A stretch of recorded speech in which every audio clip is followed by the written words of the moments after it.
Salam sejahtera, saudara yang terkasih dimanapun saudara berada pada saat ini. Pada suatu ketika, sekelompok orang menyelidiki sumber-sumber yang ada di bumi ini dan menemukan kenyataan bahwa ternyata sumber-sumber ini terbatas dan tidak cukup bagi semua umat manusia. Ini membuat mereka berpikir keras dan akhirnya bersepakat untuk menyimpan sejumlah besar cadangan untuk bisa bertahan hidup.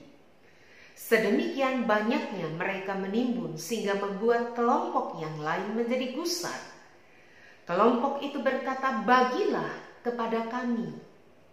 Namun kelompok pertama berkata, "Tidak, kami membutuhkan untuk diri kami, untuk bertahan hidup, apalagi jika terjadi krisis nanti." Namun kelompok yang kedua menjadi semakin marah, berkata, "Kami membutuhkan untuk hari ini, saat ini, bukan nanti." Sedemikian marahnya, kelompok yang kedua membuat kelompok pertama menjadi sangat takut. Akhirnya, mereka bersepakat membangun benteng. Benteng-benteng itu melindungi mereka dari amarah sekaligus membuat persediaan yang mereka simpan menjadi aman. Saudara, sedemikian tingginya benteng itu sehingga mereka tidak dapat melihat keluar. Lalu timbullah pikiran yang macam-macam. Mereka mulai takut jika di luar benteng kelompok kedua menyusun kekuatan. Akhirnya mereka bersepakat menaruh bom di atas benteng-benteng mereka. Apakah mereka bisa tenang? Sesaat iya. Namun tidak lama kemudian mereka menjadi takut. Mereka takut jika suatu saat bom-bom yang ada meledak di luar kendali mereka. Saudara, bisa ditebak, mereka justru semakin dekat dengan kematian oleh karena ketakutan yang mereka buat sendiri. Saudara, apa pendapat Anda untuk kisah ini? Kisah ini mengingatkan saya pada apa yang tertulis dalam Mazmur 85 ayat 10. Demikian tertulis, "Kasih dan kesetiaan akan bertemu, keadilan dan damai sejahtera akan bercium-ciuman."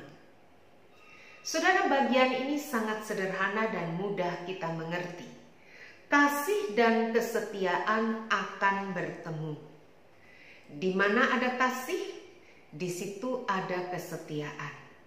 Jika kita mengasihi, maka kita pasti setia. Sederhananya demikian? Ya. Lalu dikatakan keadilan dan damai sejahtera akan bercium-ciuman. Keadilan, zedek. Di mana ada keadilan, di situ niscaya ada shalom atau damai sejahtera. Keadilan akan bercium-ciuman dengan damai sejahtera. Saudara, sederhananya Anda bisa coba. Jika Anda memiliki 2 orang anak, anak yang pertama Anda perlakukan dengan sangat istimewa. Namun anak kedua Anda abaikan. Apa yang akan terjadi? Pasti akan terjadi protes dan keributan dari anak yang kedua. Dan anak yang pertama pun akan gusar. Tidak ada damai sejahtera. Di mana terjadi ketidakadilan, pasti tidak akan ada damai sejahtera. Dari sini kita mengerti situasi pada saat ini, pandemi yang terjadi, mengajak kita untuk berpikir tentang keadilan sekaligus damai sejahtera. Kita tidak bisa berkata, "Yang penting saya aman dan nyaman." Apa pedulinya dengan orang lain? Tidak bisa. "Yang penting keluargaku sehat." tak peduli orang lain. Tidak bisa juga. Yang penting komunitasku baik-baik saja. Kita tidak bisa hanya memikirkan diri kita, kelompok kita, gereja kita, komunitas kita. Karena pandemi ini memaksa kita melihat setiap manusia sebagai saudara kita, bagian dari kehidupan kita. Dulu kita tidak bisa membayangkan bahwa apa yang terjadi di Wuhan yang begitu jauh dari kita, ternyata sekarang di depan mata kita sudah terjadi. Bumi ini milik kita bersama. Dunia ini adalah tempat kita hidup bersama. Negeri tempat kita berpijak ini adalah tanah kita bersama. Saya tidak bisa berbicara tentang surga di seberang sana, tapi saya menutup mata terhadap bumi, negeri, dan manusia yang ada di depan saya. Saudara, inilah panggilan kita sebagai gereja, memperjuangkan keadilan sekaligus damai sejahtera. Di mana terjadi ketidakadilan, di situ tidak akan ada damai. Mari kita mewujudkan panggilan kita sebagai umat Tuhan, sebagai sesama anak bangsa, sebagai sesama manusia, sebagai sesama anak negeri, sebagai gereja Tuhan. Tuhan memberkati kita. Mari kita berdoa.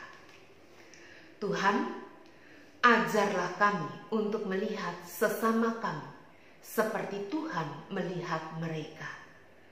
Ajarlah kami memperlakukan sesama kami seperti Tuhan mengasihi mereka.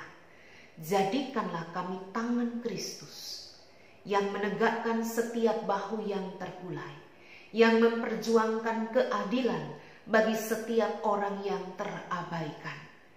Kami mohon Tuhan, jadikanlah kami sebagai tanda kehadiran Kristus bagi siapapun yang Tuhan izinkan kami jumpai dalam hidup ini. Amin.